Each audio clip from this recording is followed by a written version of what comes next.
जयराम ठाकुर भी आपके हलके में आए हैं और हम समझते हैं कि उनकी हालत तो यही है कि इस दिल के टुकड़े हजार हुए, कोई यहां गिरा कोई वहां गिरा। अब जमानत बचाने के लाले पड़े हुए। मुझे कहा कि मुख्यमंत्री 2 दिन रहने वाले हैं। मैंने कहा 2 दिन क्या, 28 तारीख तक ही यहां रख दो। ये आपका हल्का कोई प्रयोगशाला नहीं है। ये बहुत, इस हल्के ने बहुत लीडरशिप देखी है, नेतृत्व देखा है और यहां के लोग जो हैं जानते हैं कि वोट कहां डाला जाना है, कैसे डाला जाना है। जिस हल्के ने 2-2 मुख्यमंत्री दिए हों, मुझे लगता है कि उनको गाइड करने की कोई जरूरत नहीं है। यहां से 2 क्या, वैसे तो आपने लगभग 4 मुख्यमंत्रियों से आपका नजदीकी रिश्ता रहा है।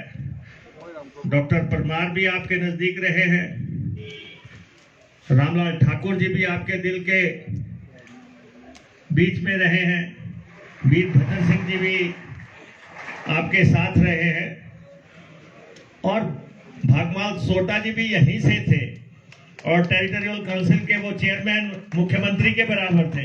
तो आप तो 4 शख्सियतों को डील कर चुके हैं। उसमें किसी को नसीहत या शिक्षा देने की मुझे लगता है कोई ज्यादा जरूरत नहीं है। और मैं रोहित जी को भी कहना चाहता हूं, कोई नहीं है टक्कर में, कोई नहीं है टक्कर में। बस दिन 11 दूर है और आप यहां के विधायक घोषित होने वाले हैं। 11वें दिन आप इस इलाके के विधायक होंगे। इसलिए जो शिमला हिमाचल प्रदेश विधानसभा का काउंसिल चैम्बर है वो आपका इंतजार कर रहा है, वो आपका इंतजार कर रहा है, तीसरी दफा इंतजार कर रहा है। और मुकेश अग्निहोत्री विधायक दल का नेता आपको लेने आया है, आपको लेने आया। जिंदाबाद जिंदाबाद कांग्रेस पार्टी जिंदाबाद जिंदाबाद जिंदाबाद संगठन जिंदाबाद जिंदाबाद जिंदाबाद। इसलिए जिंदाबाद इसलिए अब आप तैयारी करो। यहाँ पे आपके पास जो वोट बैंक है वो ऐसे लोग नहीं है जो हवा के झोंके के साथ बह जाएंगे। अभी यहाँ आपके साथी कह रहे थे कि जी सेब का निशान मिल गया, पता नहीं क्या हो जाएगा। अरे भाई, सेब वाले बीजेपी वालों को जानते नहीं है, इस विचारधारा को जानते नहीं है। क्या वो समय भूल गए जब बकेटी में सवेरे 4 बजे डंडे पड़े थे?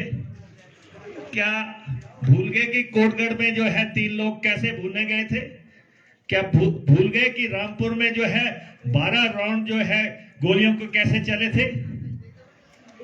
और क्या भूल गए कि हिमाचल प्रदेश के एक्सचेकर से पंजाब पुलिस और सीआरपीएफ को 13 करोड़ रुपए का भुगतान सिर्फ आप लोगों को मारने के लिए किया गया था? ये वो विचारधारा के लोग हैं और ये जख्म कभी समाप्त नहीं होंगे। बीजेपी ना कभी सेब वालों की थी, ना कभी होगी। और ये विचारधारा कांग्रेस की है और कांग्रेस की सरकार में वो होगा जो आप कहेंगे। सेब के लिए भी वही होगा जो आप कहेंगे। आपका पार्टी के बहुत वरिष्ठ नेता है और यहां तो आप तीसरी बार की बात कर रहे हैं कि जी अब तीसरी दफा बढ़ना है। आपने अभी चौका लगाना है फौरन। अगले जो नवंबर या अक्टूबर में ये हो रहा होगा कि रोहित ठाकुर ने चौका लगा दिया, ऐसी खबरें आ रही होंगी हर तरफ से। तो इसलिए, और आपको ये भी पता है कि चौका लगाने के बाद क्या होता है। आपको मालूम है, ये जनता है, सब जानती है, बहुत भ्रष्टा है आपकी, बहुत मेहनती। मेरा इनसे कोई राजनीति का रिश्ता नहीं है, मेरा इनसे पारिवारिक रिश्ता है। इनको जब भी कोई कष्ट होता है ये मुझे सीधे फोन करते हैं और मैं भी इनसे दुख सुख बांटता रहता हूं, क्योंकि राजनीति में दुख सुख चलते हैं। तो इसलिए ये तो मुख्यमंत्री जी आए हैं, इनका हालत तो ये हो गया मैं इधर जाऊं या उधर जाऊं। आपके यहां आते हैं तो कहते मंडी हार गई, मंडी जाते हैं तो कहते फतेहपुर हार गया, फतेहपुर जाते हैं तो कहते अर्की हार गए। और हालात वाकई मुख्यमंत्री के दयनीय है। जो मुख्यमंत्री की हालत है, कल फतेहपुर गए हुए थे, वहां जलसा फेल हो गया, आज यहां आए हुए हैं, यहां भी फेल होगा, ज्यादा पूछने की जरूरत नहीं है। कुर्सियां, झंडे लगने से वोटें थोड़ी पड़ती है, झंडे तो लोगों के दिलों में गाड़ने पड़ते हैं। अभी मैं आया, सड़क के किनारे भाड़े के लोगों से जो है झंडे लगवा रहे हैं। मेरे को तो तरस आ रहा था, किस ढंग से मोदी जी को लटकाया हुआ है, नड्डा जी को लटकाया हुआ, जयराम खुद लटके हुए हैं, जगह जगह लटके हुए हैं। ऐसी स्थिति, सत्ता में बैठे हो, सरकार में बैठे हो और 4 में से 2 कॉन्स्टिट्यूएंसियों में दूसरे नंबर की लड़ाई लड़ रहे हो। पहले नंबर की तो बात ही कोई नहीं है। कभी कभी सरकार देखी कि जी वो कहते हैं कि जी जुब्बल कोट खाई में आ रही है, जमानत बचाने के लिए आ रही है। ये स्थिति जो है इस सरकार की बनी हुई है और हमारी लीडरशिप ने काम किया। और तभी तो हमारे नेता रामलाल ठाकुर जी कितने 9 दफा एमएलए रहे, उन्होंने देश में रिकॉर्ड बना दिया, 95% वोटें ले दी। और देश में जो है, जो उनके सामने 2 थे बेचारे को 2.5% मिला, 95% वोट लेने का रिकॉर्ड उन्होंने यहां पे बनाया। 9 दफा एमएलए, वीरभद्र सिंह जी 9 दफा एमएलए। ये नेतृत्व होता है, ये लीडरशिप होती है। नेता कभी किसी कारखाने में नहीं बनता है, नेता बड़ी तप तपस्या त्याग से बनता है। और आपको भी मैं कह देना चाहता हूं, आपने क्या लेना है निर्दलीय। कहां आप मुख्यमंत्री लेते थे, कहां कह रहे जी हम निर्दलीय। भाई आप लोगों के पास स्थायी नेतृत्व है, जिसका भविष्य है, आप उसकी बात करो। कोई कह रहे हैं कि जी अभी 5 तारीख के बाद फलां को चेयरमैन बना देंगे। भाई बना लो, आज 5-4 महीने के लिए जिस मर्जी को बना लो। दिल बहलाने के लिए गालिब ख्याल अच्छा है, झूठ बोलने के लिए जो भी आप कहते रहो। लेकिन ये जो सरकार है, जयराम जी की सरकार, जयराम जी का 4 साल हवा में उड़ते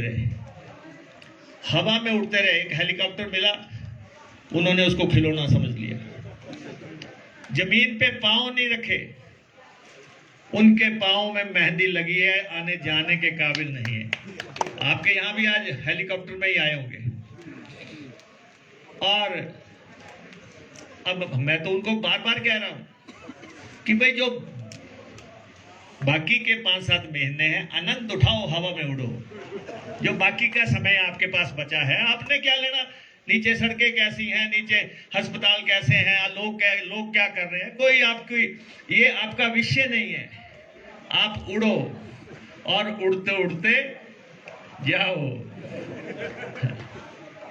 और इनका पब्लिक रिलेशन डिपार्टमेंट है। एक दिन उन्होंने जयराम के स्पेलिंग लिखे थे JAO। मैंने कहा वो डिपार्टमेंट ही लिख रहा है, जाओ।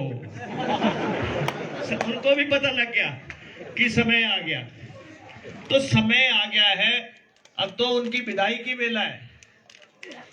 और रोहित जी जाएंगे हिमाचल विधानसभा में, और जो हमारी नई सरकार बननी है उसको बनाने में जो है निर्णायक भूमिका अदा करेंगे, रणनीतिकार होंगे उस सारी सभा में। तो इसलिए आप हालात देखो। अभी सेब की बात तो मैं बाद में करता हूं, सेब का भी, लेकिन यहां हमारी महिलाएं बैठी हैं। अब आप गैस का सिलेंडर देखो।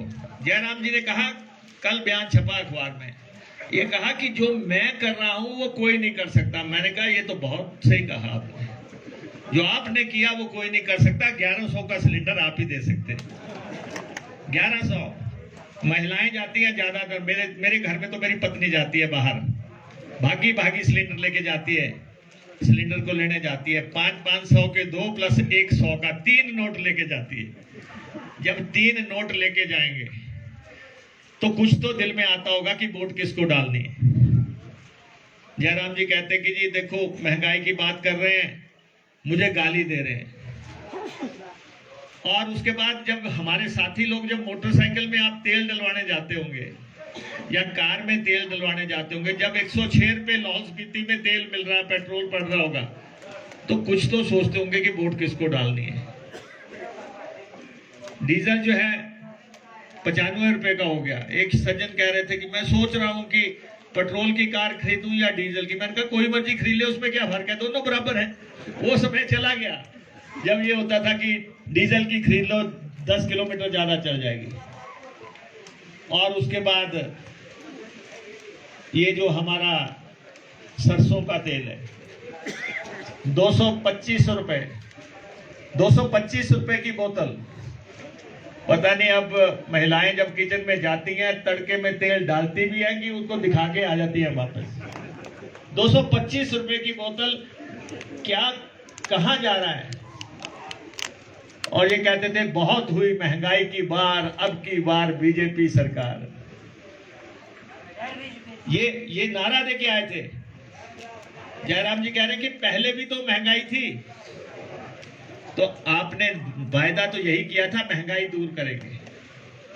और ये तो आप शरीफ लोग हैं, ये बीजेपी के लोग होते आज के दौर में तो ये सारे गंजे हो गए होते और इन्होंने प्याज और टमाटर अपने गले में डाले हुए होते, सारी जगह नाच रहे होते। ये तो हम लोग विपक्ष में बड़े शिष्टाचार से चले हुए हैं। नहीं तो इन्होंने, आपने देखा था कि किस ढंग से ये गैस का सिलेंडर अपने साथ लेके चलते थे, किस ढंग से व्यवहार करते थे। महंगाई ने लोगों का जीना मुश्किल कर दिया है। बिजली के बिल आप देखो कितने आ रहे हैं। हिमाचल बिजली पैदा कर रहा है, आप अपना बिजली का बिल चेक करें कि कितना कितना आ रहा है। एक औरत आई मेरे पास और मुझे कहने लगी कि बिजली का बिल नहीं दे हो रहा मेरे से। मैंने कहा होगा कोई 100, 200, 500 रुपए का। मैंने कहा दे दे, मैं दे दूंगा। वो चली गई, पीछे से मैंने खोला 17,000 रुपए का।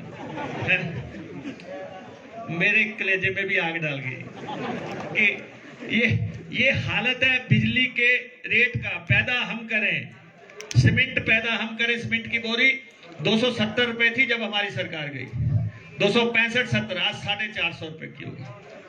450 रुपए की बोरी। सीमेंट कंपनियों से जब सांठगांठ होगी तो 450 क्या 500 भी होगी। सरिये का रेट आप देख लो क्या हो गया, 7,000 रुपया सरिये पहुंच गया। ये तो वो चीजें हैं जो हर आदमी को प्रभावित कर रहा है। अगर आपने मकान बनाना हो तो क्या स्थिति हो गई है महंगाई की। और इसलिए मेरा आपसे आग्रह है कि झटका ऐसा देना ताकि आवाज दूर तक जाए, दिल्ली तक आवाज जाए कि दुनिया क्या सोच रही है आपके बारे में।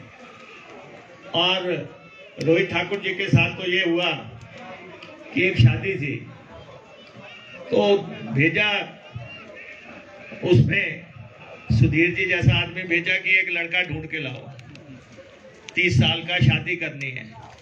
सुधीर जी गए और थोड़ी देर के बाद आए कि जी 30 साल का एक तो मिला नहीं, मैं 15-15 के 2 लेके आ गया।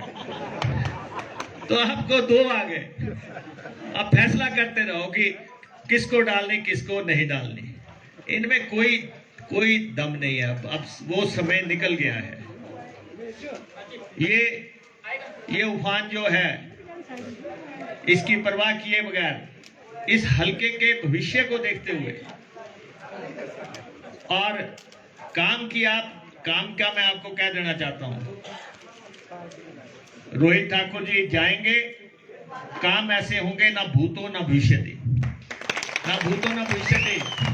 ये नहीं है कि चुनाव देख के मुख्यमंत्री जी आएंगे, ऐलान कर देंगे और चुनाव चले जाएंगे तो वो सब कुछ भुला दिया जाएगा। आपके पास जब इतनी परिपक्व जो है लीडरशिप है, मैं तो सोचता हूं कि कोई सोचने की भी जरूरत नहीं है। जितना मेहनत रोहित जी कर रहे हैं, रैलियां कर रहे हैं, मीटिंग कर रहे हैं, आप लोग जो है, इनके पास तो एक बहुत मजबूत काडर है, बहुत, जो इतने सालों से चला आ रहा है। तो इसलिए सेब की ये बात कर रहे थे, और जब सेब पे हल्का सा संकट आया, जयराम के पास लोग गए और कहा जी सेब का मूल्य गिर रहा है, तो मुख्यमंत्री जी ने क्या कहा कि सेब को जो है पेड़ पे ही रहने दो। ये उनका सॉल्यूशन है, ये उनकी सोच है, ये उनकी विजन है कि ठीक है कष्ट आ गया तो सेब को पेड़ पे रख दो। और दूसरे के पास चले गए और बागवानी मंत्री के पास, उन्हें कहा पेटियों में ले जाना बंद कर दो और जो जाके रेडी थड़ी पे बेच दो। ये सेब के बारे में इस सरकार का विजन है। सेब के बारे में क्या करना है, क्या अब ये कह रहे थे, पेटियों को लेके बात कर रहे थे, सब्सिडी को लेके बात कर रहे थे, या दवाइयों को लेके बात कर रहे थे। निश्चित तौर पे कांग्रेस का शासन आएगा, ये सब चीजें, ये सब सब्सिडियां बहाल की जाएगी, आपकी सोच के मुताबिक बहाल की जाएगी। एक बहुत बड़ी आर्थिकी 5,000 करोड़ रुपए की, जिसकी वजह से हिंदुस्तान नहीं देश विदेश में हमारा नाम है, और उसको बरकरार रखना, उसको बचा के रखना, उसको आगे लेके जाना, ये सरकारों का जिम्मा है। अभी राष्ट्रपति जी आए थे, मुझे विपक्ष के नेता के नाते उनके समक्ष बात रखने का मौका मिला। मैंने राष्ट्रपति जी को कहा कि आप जो है या तो विदेश का सेब मंगाना बंद करो, या फिर आप आयात शुल्क जैसा मोदी जी बहुत वायदे करते थे, उसको जो है बढ़ोतरी की जो बात की गई थी वो आप लागू करो। और बीजेपी के ये नेता, ये मुख्यमंत्री इतने बिफर गए कि राष्ट्रपति जी के सामने सेब की बात क्यों रखी, अखबारों में बयान दिए। हमने कहा कि सेब की बात रखने के लिए क्या कोई विदेश से आएगा? हमने बात रखनी है, राष्ट्रपति आए हैं, देश के पहले नागरिक हैं, हमारे लोग कष्ट में हैं, हमें बात करनी है। तो इसलिए हमने सेब की बात रखी। हम सेब को हाथ में लेके उछाल नहीं रहे हैं, हम सेब का जो साम्राज्य है उसको कायम रखने के लिए। और मैं सब साथियों से ये कहना चाहता हूं कि बीजेपी का, ये सब लोग बीजेपी के ही हैं, चाहे किसी भेष में आ जाएं, इनका सेब वालों के साथ कोई प्यार नहीं है, कोई लगाव नहीं है, ना सोच है इनकी। अभी मैं अखबार में पढ़ रहा था, कह रहे थे कि अब मुख्यमंत्री जी हाँप गए प्रचार से, कहते जी अब शांता कुमार जी को भेजा जाएगा। मैंने कहा बहुत जल्दी भेज दो, जुब्बल गोड़खाई भेज दो, अब प्रचार में उनकी जरूरत है, उनको भेज दो। आज अभी भी सोशल मीडिया पे आ रहा है कि शांता कुमार जी आएंगे, बहुत अच्छी बात है।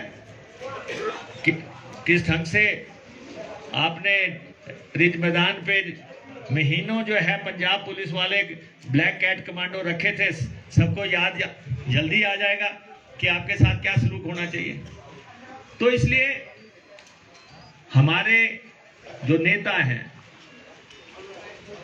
वीरभद्र सिंह जी हाल ही में हमारे बीच में से गए हैं, वो आपके एमएलए भी रहे हैं, प्रदेश में उन्होंने बहुत काम किया है। और रामलाल जी ने यहां से काम किया है, और उसके बाद अगर कोई स्थायी नेतृत्व आपको यहां इस हलके से मिला है तो वो रोहित ठाकुर ही स्थायी लीडरशिप है।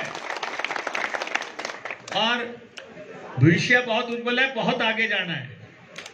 मेरा आप सबसे ये आग्रह है, आप सबसे मेरा ये आग्रह है, रोहित ठाकुर की गाड़ी चल पड़ी है, जिसने चढ़ना चढ़ जाओ जल्दी से। ये लगभग 6 साल के लिए चली है, 1 साल एडवांस आ गई है, 6 साल ऐसे ही चलनी है अभी, क्योंकि अगले साल फिर आ जाने। नहीं तो आपको पता है बाद में गाड़ी में चढ़ते बड़े धक्के पड़ते हैं, सीट नहीं मिलती, कुछ नहीं मिलता, फिर कहना पड़ता है। जिसने आना है दिन के उजाले में आओ, खुल के आओ, नाचना भी और घूंघट भी डालना क्या बात है। खुल के आओ, रोहित ठाकुर जी का साथ दो, और ताकि 6 साल का जो है आनंद लिया जा सके सत्ता का और इलाके को। हमारी राजनीति सिर्फ विकास की है, और मैं रोहित जी को भी बहुत नजदीक से देखा। हर समय इनको विकास की चिंता रहती है, काम की चिंता रहती है। इन्होंने मुझे कभी ये फोन नहीं किया कि मैंने जो है बेंगलोर जाना है, वहां कोई कमरे तो बुक तो नहीं कराए जा सकते। इन्होंने जब भी किया, सड़क के लिए किया, पानी के लिए किया, किसी और काम के लिए किया। तो हमारी राजनीति विकास की है। हमने अपने हलके में भी सिर्फ विकास की राजनीति की है, काम की राजनीति की है। बीजेपी वाले विरोध करते हैं कि जी ये कर दिया, वो कर दिया, लेकिन काम हमेशा जो है काम आता है। और मैं रोहित जी को ये कहूंगा कि किसी से ज्यादा डरने की जरूरत नहीं है। डरना सिर्फ 2 लोगों से, एक अपनी पब्लिक से, एक ऊपर वाले से। 2 लोग हैं, सामने वाले और ऊपर वाले, इसके अलावा कोई जरूरत नहीं है। और यहाँ पे कर्मचारियों की बात हो रही थी, और मैं स्पष्ट कहना चाहता हूं, कांग्रेस जो है कर्मचारियों की हमेशा हितैषी रही है। बार बार कहा जा रहा है कि जी एमएलए को तो पेंशन लगती है। हाँ, इसमें कोई 2 राय नहीं है कि एमएलए को 1 लाख, 1.25 लाख रुपया पेंशन मिल जाती है, और ये भी है कि कोई 2 दिन के लिए भी बने तब भी मिल जाती है। और लोग बार बार मेरी फेसबुक पे भी लिखते रहते हैं। और मैं अब आप लोगों को आश्वस्त करना चाहता हूं, पेंशन हमने नहीं बंद की, पेंशन बंद करके सम्माननीय अटल बिहारी वाजपेयी जी। इस देश में अगर पेंशन कर्मचारियों की बंद की तो वाजपेयी जी बंद कर गए। और लेकिन हम अपने कर्मचारियों को ओल्ड पेंशन स्कीम बहाल करेंगे हम, चाहे जैसी भी स्थिति आए, चाहे जितना भी कष्ट हो, हम अपने, क्योंकि जब आदमी रिटायर होता है उसके बाद ही उसको पैसे की जरूरत पड़ती है। घर में भी सम्मान तभी होता है कि अगर बुजुर्ग के हाथ में कोई पैसा हो। तो इसलिए जैसे ही ये होगा, हम इसके बारे में नीतिगत फैसला लेके आगे बढ़ेंगे। आउटसोर्स कर्मचारी बार बार बात कर रहे हैं, अब 35,000 हो गए, और कब तक ये चलेगा कि भर्ती करते जाओ और ये जो है इसके बारे में फैसला ना किया जाए कि इनके भाग्य का क्या होगा। अब 35,000 लोग सरकार में एडहॉक लगे रहे और उनको कंपनियों के माध्यम से पैसा दिया जाता रहे, आधा पैसा कंपनी खा जाए। तो ये कर्मचारी जितने भी हैं, इनके बारे में रणनीति बना के इनको रेगुलर करने का फैसला हम करेंगे। हम ये भी कर्मचारियों का है। और करुणामूलक आधार पे 5,000 लोग हैं जिनके माँ बाप की सरकारी नौकरी में रहते डेथ हो गई, लेकिन वो शिमला में बैठे हैं 100-125 दिन से, उनकी नौकरी का बंदोबस्त नहीं हो रहा है। और वो भी हम ये कहना चाहते हैं सरकार बदलेगी, हम एक मुश्त सब लोगों को नौकरी देंगे, 5,000 के 5,000 लोगों को, जिनके माँ बाप नहीं रहे और जिनकी रोजी रोटी का कोई हिसाब नहीं है। और जयराम जी को मैं ये कहना चाहता हूँ, पंजाब पे कमीशन कर्मचारियों का राइट है, पंजाब ने अनाउंस कर दिया है, आप हिमाचल में लागू करो, नहीं तो अगले साल सरकार बदलेगी, हम पंजाब पे कमीशन लागू करेंगे। जो भी कर्मचारियों के एरियर्स बनते हैं, ड्यूज बनते हैं, कर्मचारियों का कोई भी हक जो है हम मारने नहीं देंगे। ये सिर्फ चुनाव की बात नहीं है, कर्मचारियों ने ये हिमाचल बनाया है। ये हिमाचल का जो आज की तस्वीर आप देख रहे हैं, और पॉलिटिशियंस को तबादलों से बचना है। ज्यादा समय अधिकांश लोगों का जिनका तबादलों में गया वो विकास से चूकेंगे, इसलिए हम आपको विकास पसंद सरकार देंगे। 2022 में सरकार बननी निश्चित है, ये तय है। और ये जो चुनाव है, ये चुनाव जो है साबित कर देंगे। और जयराम जी को आज आपके यहाँ पे आके पता लग रहा होगा, आपको तो ये मालूम है कि भाड़े के लोगों से जो है युद्ध नहीं लड़े जाते।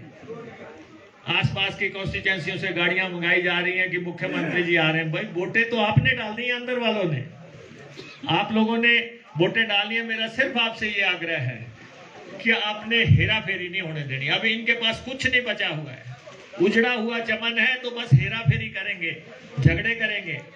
इनसे अपने को बचा के रखना है, अपने अपने बूथों पे कायम रहना, क्योंकि इनके तो बूथ भी नहीं लगेंगे। जो आपकी कॉन्स्टिट्यूएंसी में स्थिति है, इनके तो बूथ भी नहीं लगेंगे। तो आपने अपने बूथ पे सवेरे ठीक टाइम पे बैठ के, जब तक बॉक्स बंद नहीं हो जाते, अपने बूथों पे कायम रहना है। और ये निश्चित है, हमारा भावी विधायक जो है रोहित ठाकुर जो है 10-11 दिन की दूरी पे है, इनको बनना ही बनना है और आपके आशीर्वाद से बनना है। इतना मृदुभाषी व्यक्तित्व, इतना सरल इंसान आपको जो है एमएलए के तौर पे मिला है। बाकी ये मैं आपको आश्वस्त करना चाहता हूं, जब चौका लगेगा तो फिर जो आप चाह रहे हैं वो तो होके हटेगा, वो होके हटेगा। इनकी वरिष्ठता को कोई नजरअंदाज तो नहीं किया जा सकता। तो इसलिए आप सब इनका साथ दें, खुल के साथ दें। हाथ का हमारा निशान है और आपने जो है इसके जो इस दफा जो है 27 को इन्होंने बंद कर दी और 27 को बंद करने का आप मतलब समझते हैं। 72 घंटे इसलिए किए हैं कि जितनी भी हेराफेरियां की जा सके। इसलिए ये 72 घंटे बहुत नाजुक है। आपने चौकसी रखनी है और इनका साथ देना है। इनके साथ देते ही आप सत्ता सिंहासन पे पहुंचने वाले लोग हैं। आप जो है इस कॉन्स्टिट्यूएंसी के लोगों को मेरा नमन है, जिसने चार ऐसे लोगों को जो है हिमाचल प्रदेश की राजनीति में सींचा है। और खास तौर पे मैं रामलाल ठाकुर जी को भी नमन करता हूं इस सभा से, वीरभद्र सिंह जी को नमन करता हूं, भागमल सोटा जी को भी, और डॉक्टर परमार। हिमाचल बनाया उन्होंने। हम हिमाचल बनाने वाले लोग हैं, हम हिमाचल को संवारने वाले लोग हैं। अगर डॉक्टर परमार ने हिमाचल बनाया तो वीरभद्र सिंह जी ने हिमाचल को संवारा, और हम लोगों ने ही जो है हिमाचल प्रदेश को जो है मौजूदा आकार के जो स्थिति है उस पे लाके खड़ा किया है। इसलिए हमारी जिम्मेवारियां इनसे कहीं अधिक है। इसलिए एक ही आग्रह के साथ इस कॉन्स्टिट्यूएंसी को किसी भी तरह प्रयोगशाला न बनने देना, किसी भी ढंग से प्रयोगशाला नहीं बनने देना है। और रोहित ठाकुर जी को आप शिमला पहुंचाए, 10-11 दिन आपकी मेहनत जो है, उसके बाद 6 साल आपको आराम रहेगा। विकास, कल्याण और गरीब की सेवा की राजनीति हम करेंगे। आप सबका बहुत बहुत धन्यवाद।